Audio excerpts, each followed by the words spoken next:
কোন মেয়ে বাপকে ক্ষমা করে না, ওটা ওপর সমাজের দিক দিয়ে বাপের আজ্ঞাতে উঠতে হবে, ভাইয়ের আজ্ঞাতে উঠতে হবে, তাই ও নিরূপ থেকে যায়। কিন্তু প্রকৃত আচ্ছা বলেন জায়গাটা কি 10,000 টাকা যে ও ছেড়ে দেবে?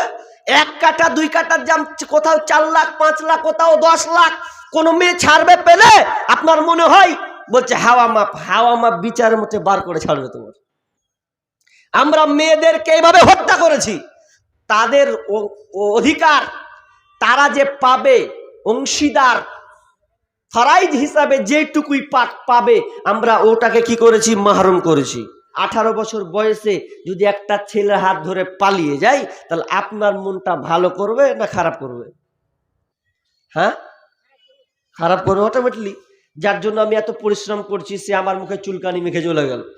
তার এখন যদি ওই মেয়েটাকে আপনি পান, রাখবেন না বস্তাবন্দি করবেন না? কত রাগ হলে করবেন যে সালাকে কেটে কুচি কুচি করে কাটবো, দিয়ে একদম নুন মাখিয়ে বস্তাবন্দি করে ভরে দেবো। বেশি রাগ উঠলে এটাই বলবেন। তো জাহিলিয়াতের কর্মকাণ্ড ওই রকমই ছিল। কেমন ছিল আল্লাহ তুলে ধরছেন, কি করা হতো তাও তুলে ধরছেন। বিসমিল্লাহির রহমানির রহিম। وَإِذَا بُشِّرَ أَحَدُهُم بِالْأُنثَى ظَلَّ وَجْهُهُ مُسْوَدًّا وَهُوَ كَظِيمٌ। আল্লাহ সুবহানাহু ওয়া তাআলা বলেন, ওয়াইদা বুশিরা আহাদুহুম বিল উনসা, যখন ওকে সুসংবাদ দেওয়া হতো, গার্জেনকে যখন বলা হতো যে তোমার বাড়িতে কন্যা সন্তানের জন্ম হয়েছে, যাল্লা ওয়াজহু মুসওয়াদ্দা, তখন তার মুখটা কালো মলিন হয়ে যেত, কালো বর্ণের হয়ে যেত। ওয়াহুয়া কাযীম, তখন সে ভারাক্রান্ত মন নিয়ে থাকতো। আহারে, আমার ঘরে কন্যা সন্তানের জন্ম হয়েছে, তাহলে তো আমি সমাজের কাছে দুর্নাম ছাড়া আর কিছু পাবো না। সমাজ আমাকে তিরস্কার করবে, লাঞ্ছনা দেবে, গঞ্জনা দেবে। আমার বাড়িতে কন্যা সন্তানের জন্ম হয়েছে। কোন বাপ মেয়ে সন্তান জন্ম হলে একবারও মুখে হাসি ফুটতো না।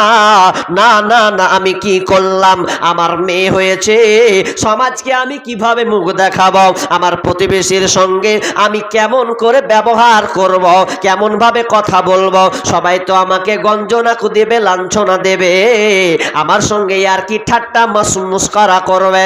এই জন্য আমি চিন্তিত হয়ে গেলেন। প্রত্যেকটা গার্জেন চিন্তিত মনে থাকতো, এবং তারা কি করতো?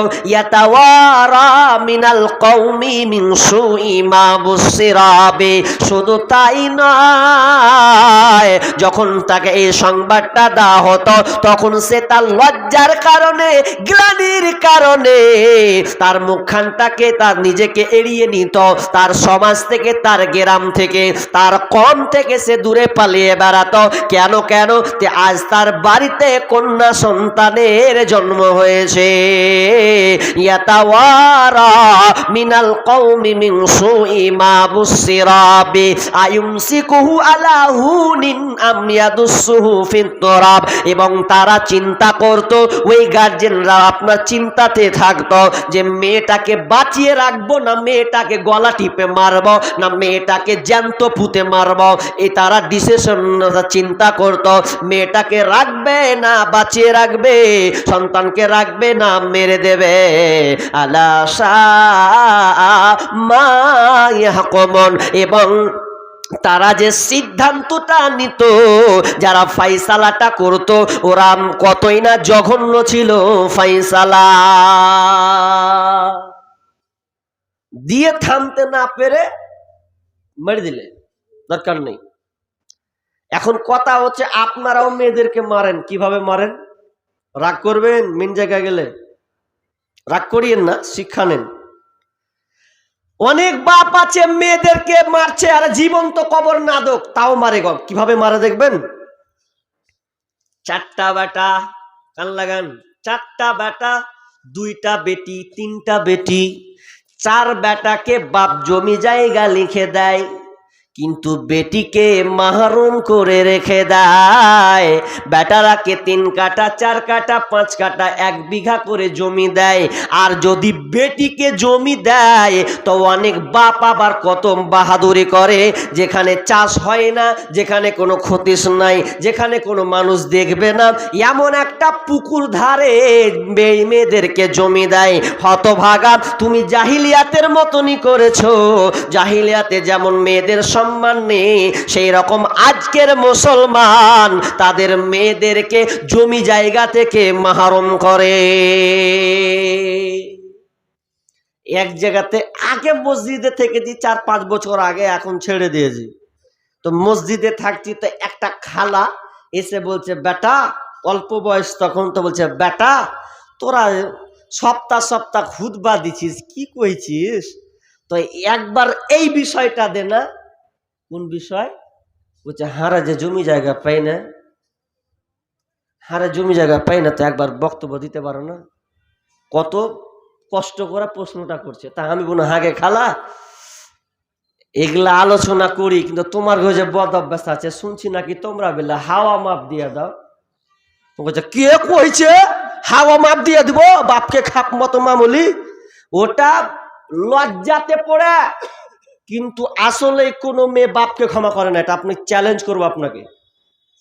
কোনো মেয়ে বাপকে ক্ষমা করে না। ওটা ওপর সমাজের দিক দিয়ে বাপের আজ্ঞাতে উঠতে হবে, ভাইয়ের আজ্ঞাতে উঠতে হবে, তাই ও নিরূপ থেকে যায়। কিন্তু প্রকৃত, আচ্ছা বলেন, জায়গাটা কি 10,000 টাকা যে ও ছেড়ে দেবে?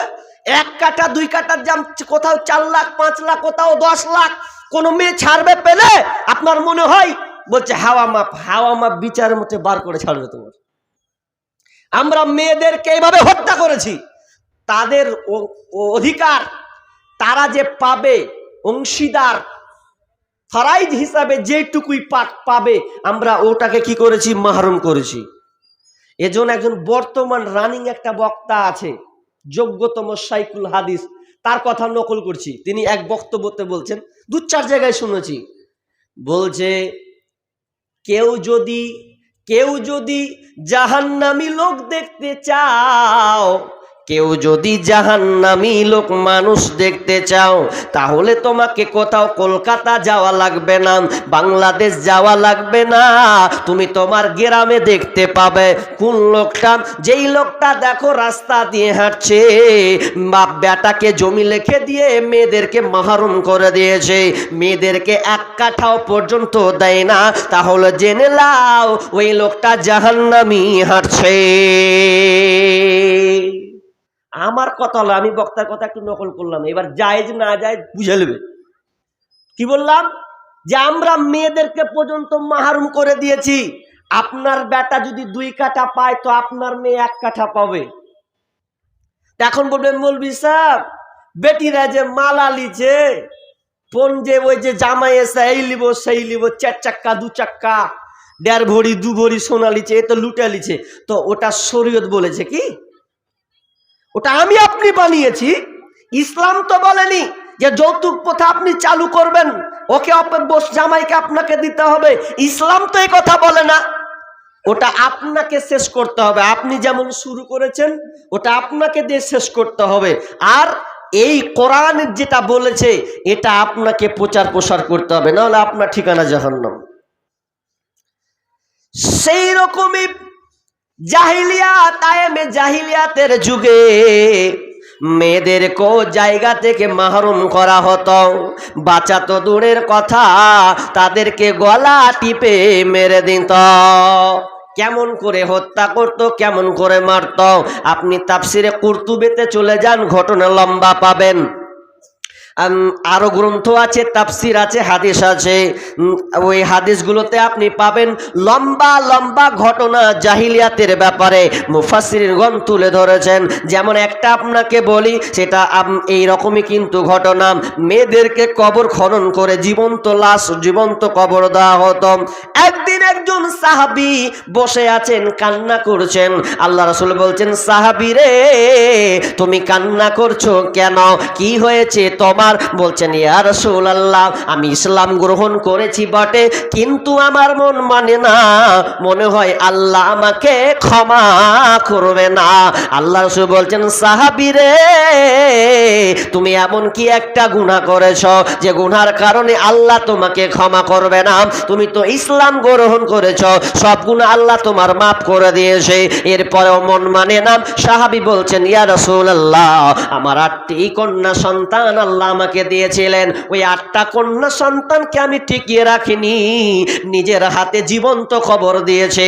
যুগটা বড় জাহিলিয়াত, যুগটা বড় নোংরা ভয়াবহ অসভ্যের যুগ। সেই যুগে আমি আমার নিজের হাতে 8টা কন্যা সন্তানকে জীবন্ত কবর দিয়েছে।